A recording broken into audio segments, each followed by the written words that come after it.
O canal Mateus 25 hoje está aqui na Igreja Batista Regular de Contagem para falar sobre missões transculturais.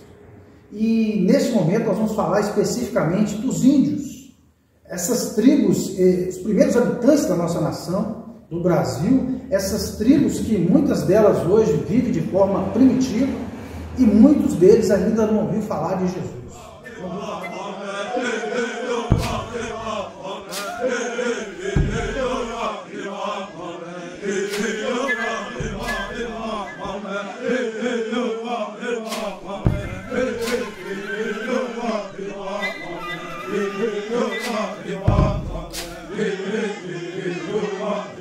Vamos falar do Evangelho, e é uma missão nossa, da igreja. Todos nós estamos envolvidos nisso, porque o Senhor Jesus ele nos diz um dia: ide por todo mundo e pregai o Evangelho a toda criatura.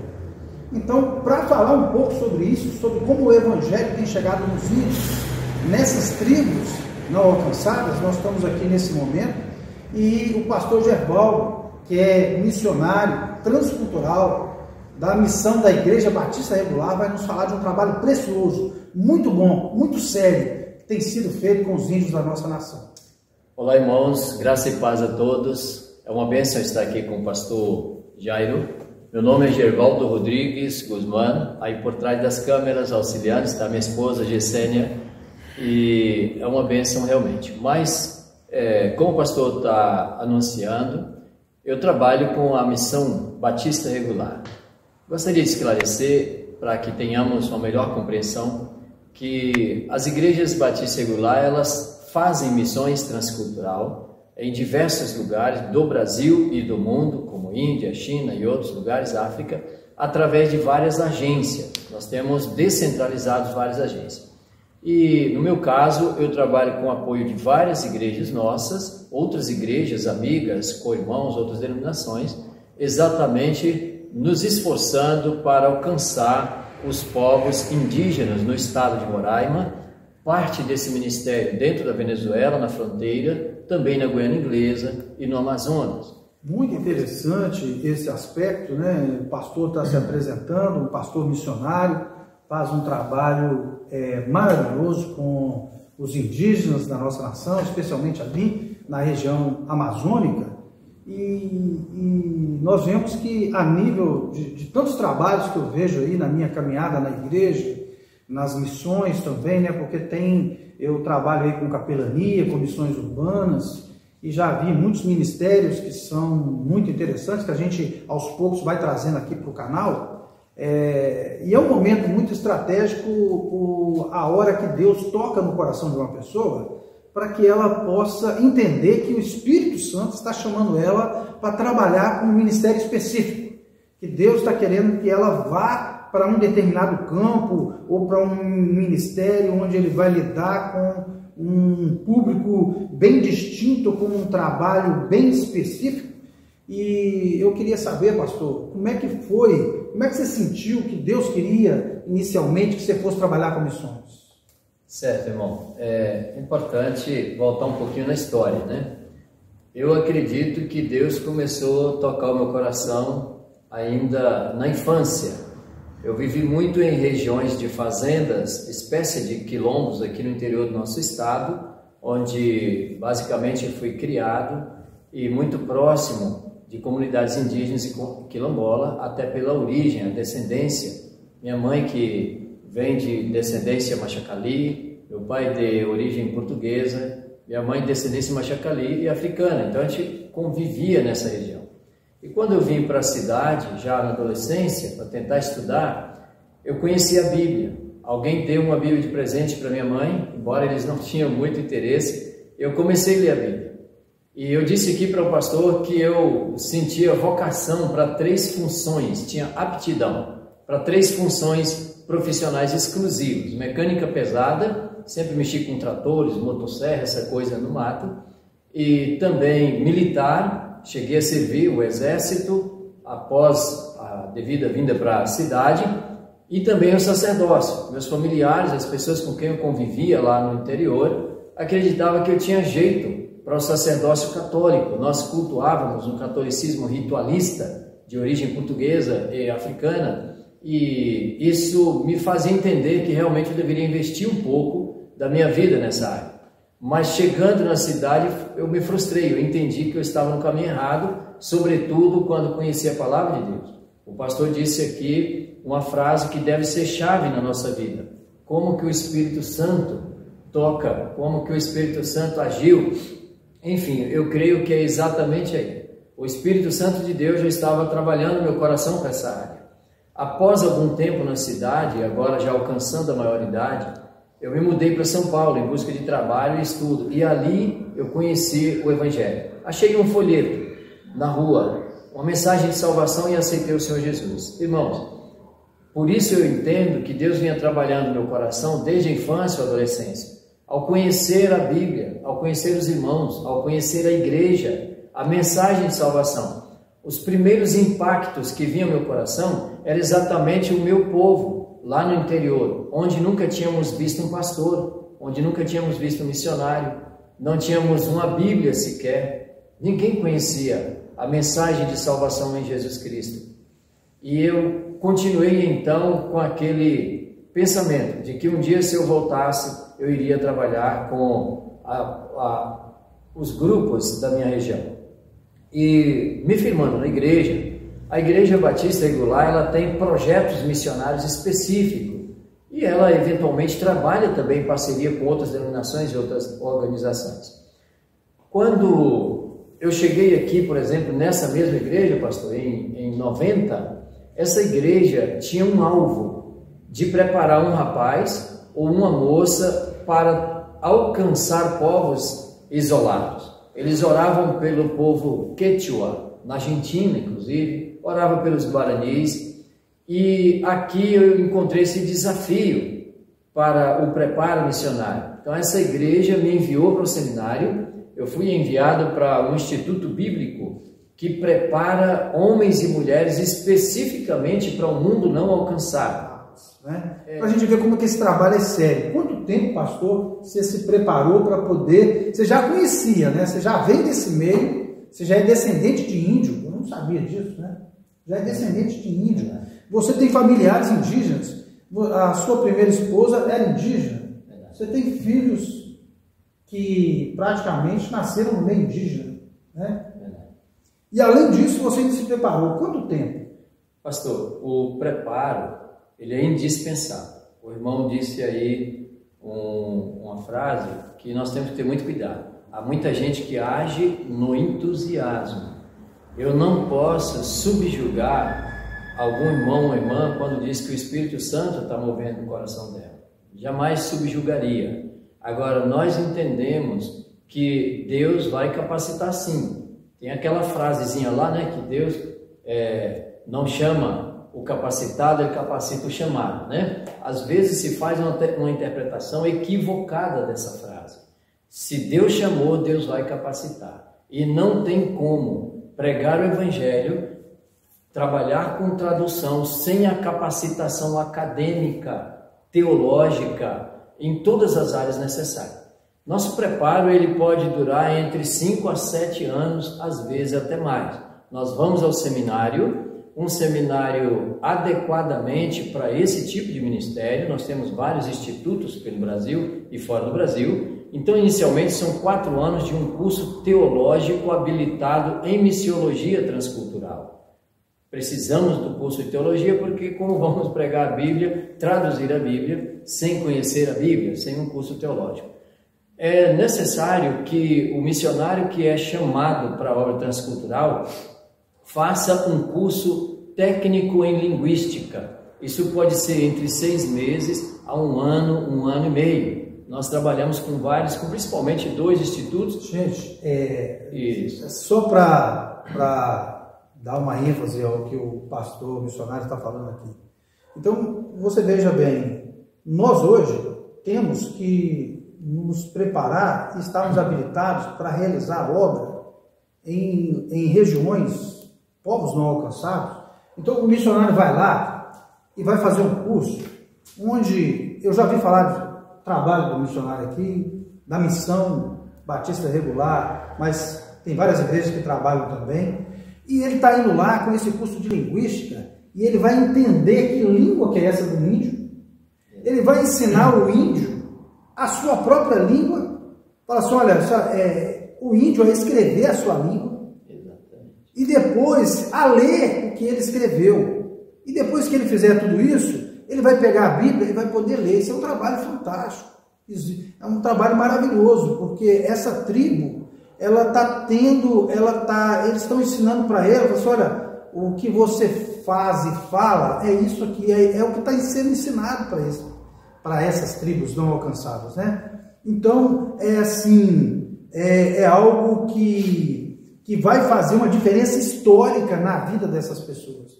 E esse instrumento, especialmente para que eles possam ter a palavra de Deus. É verdade, pastor. Então, o curso técnico, ele é muito necessário. O missionário técnico em linguística, ele não aprende uma língua indígena no Instituto Linguístico. Ele aprende técnicas de linguística. Então, o que o pastor falou procede. O missionário vai aproximar do nativo, ele vai com o devido tempo, ele vai alfabetizar esse nativo, que ele já ganhou a confiança, já convive com ele. Ele vai então preparar esse nativo que vai se tornar depois o seu informante. Eu estou falando de um missionário que vai trabalhar com tradução. Então esse primeiro nativo, 2, 3, será o seu informante, é o termo que nós usamos.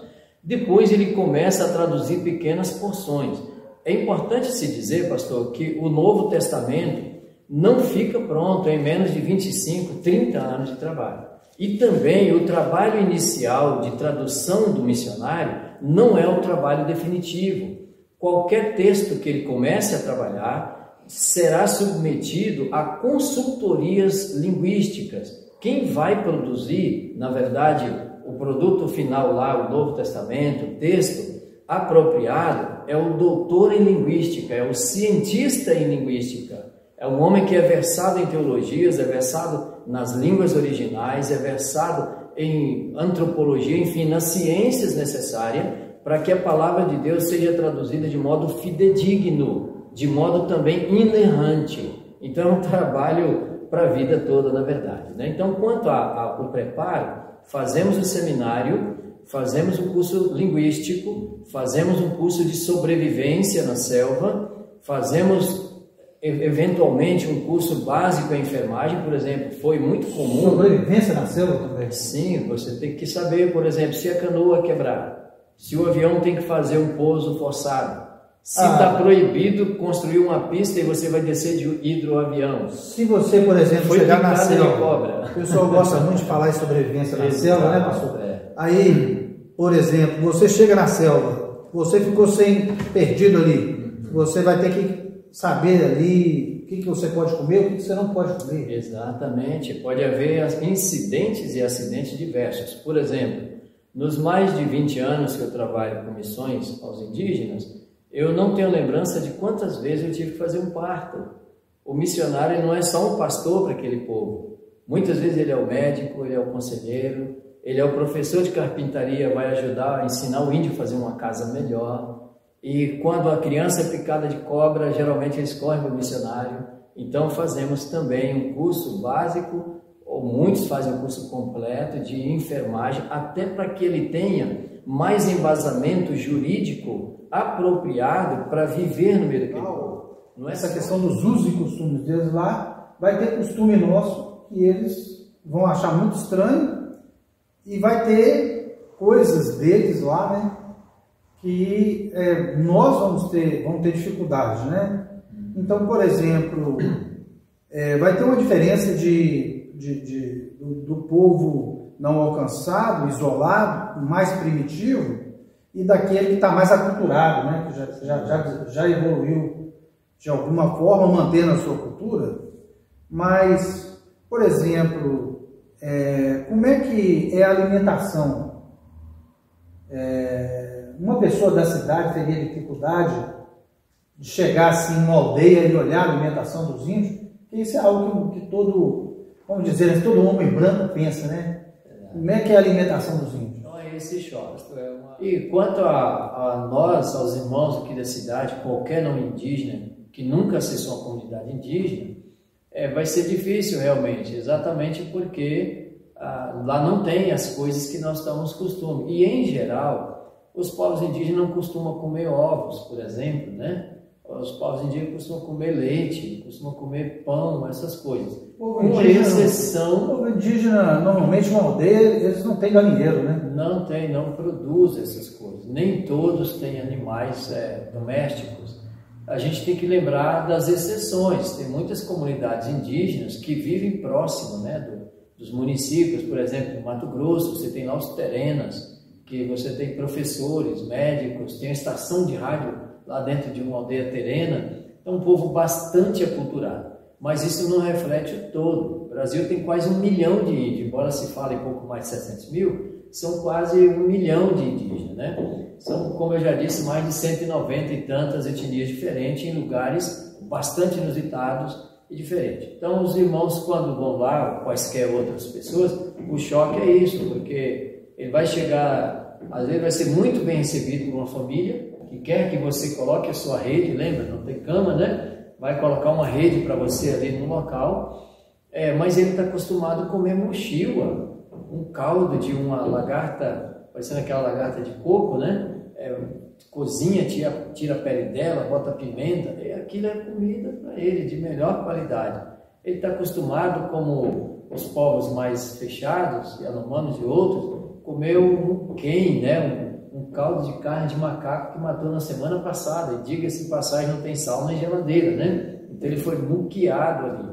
Ele vai comer comidas também muito agradáveis, como o beiju. Quase toda a comunidade, né, faz o seu beiju de farinha, os seus sucos de frutos, seja silvestre ou cultivado, suco de mandioca, de frutas diversas, o caxiri, como se diz na língua macuxi. É isso, é você deparar com um tipo de alimento que a pessoa não está acostumada, né? O pai foi caçar e veio com um jacaré enorme nas costas. A pessoa que vê um jacaré vai correr uns 3 dias, né? Aquilo é uma comida, na verdade, muito saborosa, vai servir para a família toda. Depende muito, deixa claro, que etnia, que região essa etnia vive, né? Se é mais próximo da cidade, não é mais próximo, se é totalmente isolado, vai fazer muita diferença. Vai depender muito, por exemplo, uma coisa também, né? Costume deles. Você tinha me falado que se uma pessoa for visitar uma aldeia, um costume deles também, eles não gostam que chegue lá de surpresa não, né? Tem que combinar primeiro, né? Geralmente não. O ideal é que se combine, que se acesse a liderança daquela comunidade.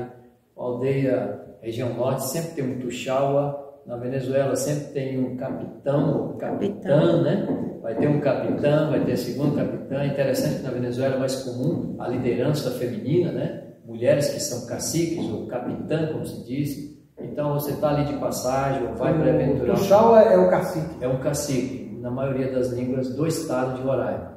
A palavra cacique é mais comum para cá, para o sudeste, para as línguas do tronco guarani, tupi-guarani. No norte, no extremo norte, geralmente os troncos linguísticos advêm do tronco caribe, aruaque, então os termos realmente são outros, né? No meio do estado do Amazonas, indo para Roraima, por exemplo, com os Waimiri, você vai ter um sauá, né? Já não é nem tuxaua e nem cacique, é um sauá, né? Então depende de que tronco linguístico advém essa língua. Mas agora, entendo. E vamos supor, se você for visitar, então, você vai, vamos lá, uma pessoa que nunca foi, ela vai com alguns missionários visitar uma tribo. Aí eles servem lá um caldo de macaco. É aconselhável a pessoa tomar ou não? Irmão, isso trata de cordialidade, né? Aqui a gente sabe que quando o mineiro oferece comida em todo lugar que a gente chega, e se você não come, ele fica triste, essas senhorinhas de mais idade que você está desprezando, fazendo pouco caso. Não é muito diferente, porque quando ele oferece aquele caldo, aquela bebida, ele tá te oferecendo o melhor que ele tem para você, né? Então é uma espécie de desfeita. Mas então a pessoa tem que Mas se preparar, só né? lembrando que quando se trata de uma comunidade onde já tem uma assistência missionária, eles também já sabem, esse missionário já informou um pouco dos nossos costumes, e eles sabem que a gente não come também de tudo aquilo que eles comem, né? mas vale a pena pelo menos experimentar para fazer ali uma média, ser agradável. E esse trabalho todo que tem sido feito, pela misericórdia do Senhor, né, tem gerado frutos, né, pastor? Muitos frutos. Muitos frutos. E a gente queria finalizar agora falando sobre os frutos que esse trabalho tem feito, porque talvez a gente possa aí passar alguns vídeos, a gente conseguir os vídeos aí, dos índios louvando a Deus. Então são aldeias que se converteram, né? Temos também índios que se tornaram pastores, são líderes espirituais dentro da sua aldeia, né? Pode citar alguns casos como esse? São muitos os casos, irmãos. Isso é o fruto do esforço de muitas igrejas, congregações, crentes diversos que investem na obra transcultural no Brasil e no mundo. Quando fala de frutos, nós temos que entender que esse era o alvo primário de Deus. Quais são os principais frutos? É exatamente você poder mandar um jovem, como essa igreja fez comigo na década de 90, para um instituto, para os órgãos de preparo missionário, e investir absurdamente na vida dele. Hoje nós pagamos quase R$2.000 por mês para preparar um missionário. Um piloto missionário chega para preparar um missionário que vai ser o piloto que vai me levar para a selva. Gastamos mais ou menos 5.000 a mais por mês para que isso seja alcançado. Os frutos, primeiro, que nós vamos alcançar um povo. E aí é o primeiro passo aqui, alcançar nações. Essas pessoas serão alfabetizadas, evangelizadas, preparadas, né? Os frutos aqui seria quando você está trazendo um nativo desse, dentro do contexto de Isaías 66, você está trazendo um nativo desse, evangelizado, discipulado, batizado, preparado e agora comissionado para continuar levando a glória de Deus aos outros povos. Eu diria que nós podemos dizer que frutos é você hoje ter, por exemplo, eu acabei de doar a versão que eu estava para uma igreja nossa, é você ter a Bíblia Sagrada traduzida para uma língua dessa. É você dar 40 anos, 30, 40 anos da sua vida lá, e aquela nação, aquele povo hoje ter a palavra de Deus na sua própria língua. Fruto é você encontrar um homem que pertenceu a um grupo de guerrilheiros da sua nação, do seu povo, e ele matou gente, ele atirava de flecha, machucava, e hoje ele é um diácono. Hoje ele é um crente como você e eu, educado na palavra de Deus. Fruto é você chegar num lugar desse, como nós citamos de costumes. Citei aqui os Nhambiquara, né, que não tem móveis, comendo ali no chão, as crianças sujas, sujeita a contaminações, a germes, micróbios. E hoje você tem uma família dessa convertida, vestida decentemente, não expõe sua vergonha, não está exposto a frio. Imagina no inverno para um povo que não tem roupa, né? Ele não está exposto a frio, está calçado. Muitos deles hoje estão atrofiados porque pisaram em espinhos venenosos, levaram picadas de arraia, de cobra. Isso é fruto missionário. É você saber que ele tem um presidente, tem um país, tem uma nação, tem uma constituição. Ele saber que ele não é simplesmente um ser lá dentro do seu mundo selvagem. Isso é fruto. Nós podemos ver agora, sem nenhuma tendência política ou politiqueira, nós poder ver homens e mulheres de origem indígena nos pátios de Brasília, clamando, gritando a favor, contra a situação política atual. Nós podemos chegar, por exemplo, pastor, para estender um pouco, me desculpa, chegar numa comunidade onde um médico é índio, onde um policial é índio, onde o professor, o diretor da escola é um índio. Esses são os frutos. Consciência, transformação de vida.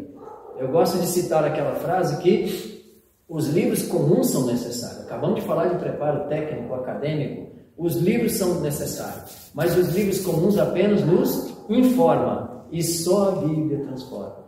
E a Bíblia transforma índios também, os mais brutos corações. Glória a Deus.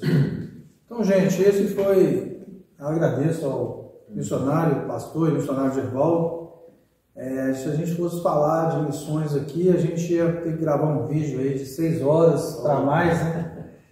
Muitos detalhes, mas a gente vai um pouquinho dessa realidade, do que Deus tem feito através de missionários, como o pastor aqui, que está nesse contexto, que está vivendo ali entre os índios e gerando aí, fazendo uma obra muito profunda, muito abençoadora, resgatando vidas, levando para essas pessoas que vivem em comunidades, em tribos isoladas ou não, aculturadas ou não, um trabalho tão importante que tem gerado tantos frutos, tanto na vida social deles, quanto na vida espiritual. Né? A importância das missões e daquilo que tem sido feito. Então nós, como igreja, devemos orar mais por missões, pelos missionários, devemos estar mais engajados, devemos estar juntos com essas iniciativas e estar ciente de tudo isso, pensando no que Deus está fazendo em tantos lugares aí, uma obra tão maravilhosa que está sendo realizada e nem sempre nós estamos valorizando, nem sempre, às vezes, nós temos a oportunidade de participar e nem sempre nós estamos participando. Então, essa obra tem gerado frutos para o reino de Deus. Vamos lembrar disso, eu agradeço ao pastor e deixamos aí esse recado tão importante sobre a obra missionária que tem sido realizada pela igreja do nosso mundo. Muito obrigado aí por esse trabalho, ao pastor e toda a sua equipe, e até o nosso próximo vídeo, em nome de Jesus. Amém.